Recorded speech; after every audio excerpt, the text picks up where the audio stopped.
요실금이란 본인의 의지와 관계없이 소변이 새어나와 속옷을 적시게 되는 질환입니다. 우리나라 성인 여성의 약 41%, 남성의 약 16.7%가 앓고 있는데요. 치료를 위해 병원을 찾는 환자는 40에서 50대 이상이 많지만 출산을 한 30대 여성도 3명 중 1명꼴로 요실금을 겪고 있는 것으로 알려졌습니다.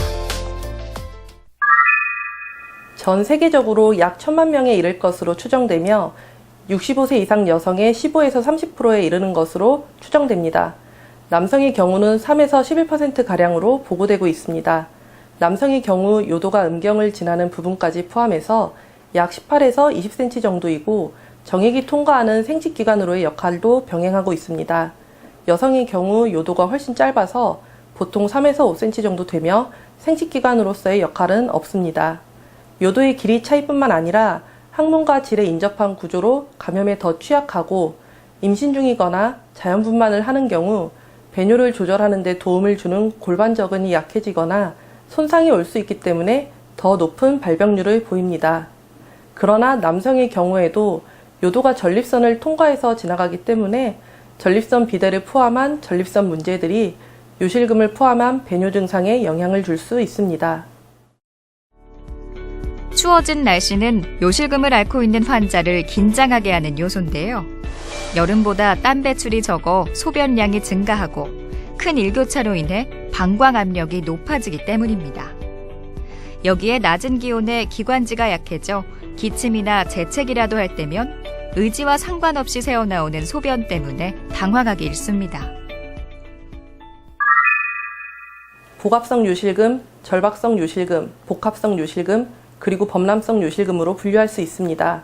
기침이나 재채기 및 줄넘기 등으로 갑작스럽게 복압이 증가할 때 방광의 수축 없이 소변이 새는 경우는 복합성 요실금입니다. 정도의 차이는 있지만 무거운 물건을 들거나 계단을 오르내릴 때도 소변이 새는 증상이 여기에 포함됩니다.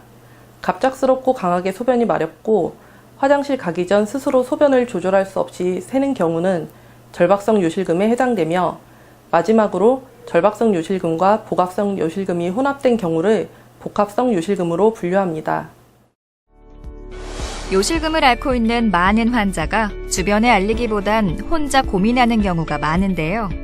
그러다 보니 혼자서 인터넷이나 잡지의 정보들을 찾아보게 되고 여러 가지 불필요한 정보와 잘못된 정보를 바탕으로 자신에게 맞지 않는 선택을 하게 됩니다. 요실금으로 인해 피부가 젖어 있게 되면 발진, 피부 감염과 염증 등의 피부 문제가 발생할 수 있고 반복되는 요로 감염의 위험률을 높입니다. 그리고 사회적, 개인적인 인간관계에도 영향을 미칠 수 있습니다. 요실금과 증상이 비슷해 감별해야 하는 질환들이 있습니다. 바로 과민성 방광, 방광염인데요. 방광염은 방광에 염증이 있어서 발병하는 질환이고 과민성 방광은 염증 없이 방광염 증상과 비슷하게 갑자기 소변이 참기 어려우며 화장실을 자주 가는 질환입니다. 방광염이 있으면 대부분 과민성 방광 증상이 있으며 방광염이나 과민성 방광이 심한 경우 요실금 증상이 나타날 수 있습니다. 세 질환의 치료법이 조금씩 다르니 자신의 증상을 잘 살피고 병원을 찾아 정확한 진단을 받는 것이 중요하겠습니다. 요실금의 원인과 종류에 따라 치료가 달라집니다. 급성기 질환으로 입원한 고령 환자나 당뇨 환자 등에서 나타나는 일시적인 요실금은 기저질환을 잘 다루면서 보존요법을 하는 것으로 충분합니다. 절박성 요실금은 불수의적인 수축을 하는 배뇨근의 과민 반응이 원인이기 때문에 방광 근육의 진정 역할을 하는 항콜리선 약물요법이 주치료가 되며 이에 반응하지 않는 경우 전기 자극이나 자기장 치료 등의 행동요법을 시행할 수 있습니다. 복합성 요실금에서는 행동요법, 약물요법, 그리고 수술요법을 모두 시행할 수 있습니다. 요실금의 원인에 따라 치료 방법도 달라지므로 모든 요실금 환자에게 수술적 치료가 필요한 것은 아닙니다. 하지만 보존 치료나 약물 치료가 실패했을 경우 시도해 볼 수 있는데요. 환자의 과거 수술력을 포함한 질병력 및 개인의 요실금 증상의 정도 차이 등에 따라 모두에게 같은 수술법을 권유하지는 않으며 개개인의 상태에 따라 적합하다고 판단되는 방법으로 시행하게 됩니다. 골반 근육이 약화되어 복압이 증가할 때 요도를 충분히 지지해주지 못하거나 관략근이 약해져서 발생하는 요실금에서 수술은 요도의 과활동성을 막고 요도의 압력을 높이기 위해 요도 밑에 요도를 지지할 수 있는 구조물인 테이프를 위치시켜 복압이 올라갈 때에도 소변이 새지 않게 해주는 방법입니다.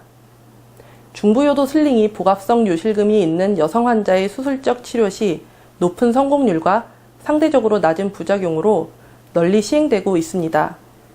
이 방법은 질을 통하여 중부요도 부위의 질 점막을 작게 절개하고 테이프가 자리 잡을 공간을 확보하여 인공 테이프를 이용해서 중부요도를 지지하고 이를 피부 밖으로 빼내어 연결시키는 방법입니다.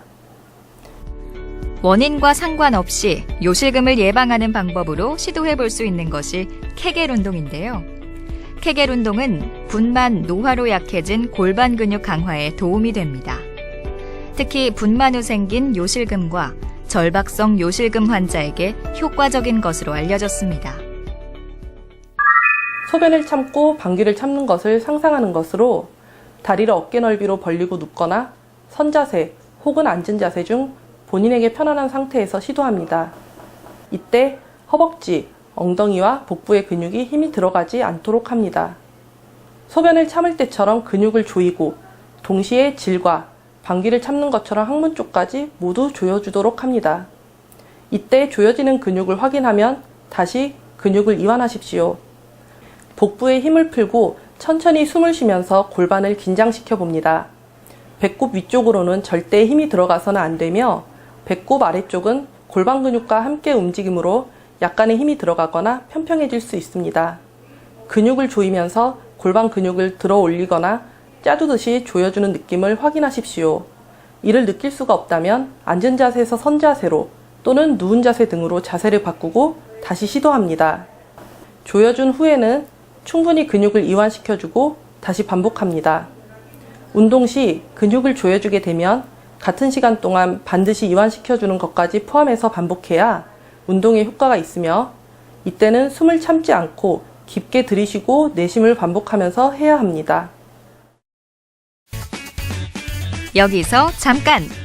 잘못된 의학상식을 바로잡아 건강도 지키고 상식도 키우는 Yes or No. 요실금 증상이 심해지면 먹는 물의 양을 줄여야 한다는데 사실인가요? No, 아닙니다. 일일 수분 섭취량의 제한이 요실금에 도움이 될 수 있다고 생각하고 금전적인 소모가 없는 부분으로 시행하기가 용이한 경우가 있어 줄이는 경우가 있지만 보통 정상 성인에서 일일 배뇨량은 1.5리터 이상, 3리터 미만이어야 한다고 보고 있어 실제 적정량의 수분 섭취를 유지해야 합니다. 일부 연구에서 배뇨근 과활성화 환자 대상으로 수분 섭취를 줄인 경우에 삶의 질을 향상시켰다는 결과가 있지만 반대로 수분 섭취의 증가가 방광 증상을 호전시켰다는 연구도 있습니다. 그리고 수분 섭취의 지나친 제한은 요로 감염, 탈수, 요로 결석의 형성이나 변비를 발생시킬 수도 있습니다. 잘못된 의학상식 깨치기 Yes or No 두 번째. 요실금 수술을 하면 흉터가 크게 남나요? No, 아닙니다. 주로 사용하고 있는 중부요도 슬링은 질 안쪽과 테이프가 연결되는 두덩뼈 위쪽 또는 두덩뼈 아랫뼈분에 1에서 2cm 내외의 절개창이 만들어지게 되며 이는 상처가 아물고 난 뒤에는 피부 주름이나 채모로 가려져 잘 보이지 않게 됩니다. 그리고 질 안쪽에만 절개하여 테이프를 고정하는 단일 절개 중부 요도 슬링 혹은 미니 슬링이라고 하는 술식과 요도의 점막 아래 콜라겐 등의 물질을 주입하여 요도 저항의 상승으로 기대하는 주사요법의 경우에는 육안으로 보이는 흉터가 없습니다. 만약 요실금을 앓고 있다면 수분을 과하게 섭취하거나 카페인처럼 방광을 자극하는 음료는 삼가는 것이 좋습니다. 또한 고혈압에 많이 사용하는 이뇨제나 칼슘 차단제, 정신과 약 등은 요실금을 유발할 수 있어 전문가와 상의 후 먹어야겠습니다. 2008년에 발표된 13,345명의 19세 이상의 성인 여성을 대상으로 하는 한국 여성의 요실금 발병률에 대한 국민건강 설문조사에 따르면 약 24.4%에서 요실금 증상이 있지만 이 중 의료기관을 방문한 군은 12.6%밖에 되지 않는다고 합니다. 그리고 다른 질환으로 입원한 환자분들을 만나다 보면 당연히 나이 들면 생기는 증상이라서 치료해야 한다는 생각을 해보지 못했다고 하거나 또는 병원에 가면 수술을 해야 할까봐 무서워서 가지 못했다고 이야기하는 분들도 있습니다. 두려움을 가지고 있는 분들에게는 반드시 수술만이 치료법이 아니라는 것이 의료기관의 문턱을 낮춰주고 당연하니 참고 지내야 한다고 생각한 분들에게는 그렇지 않음을 알게 되어 진료를 진행하고 좀 더 편안한 생활을 하실 수 있기를 바랍니다.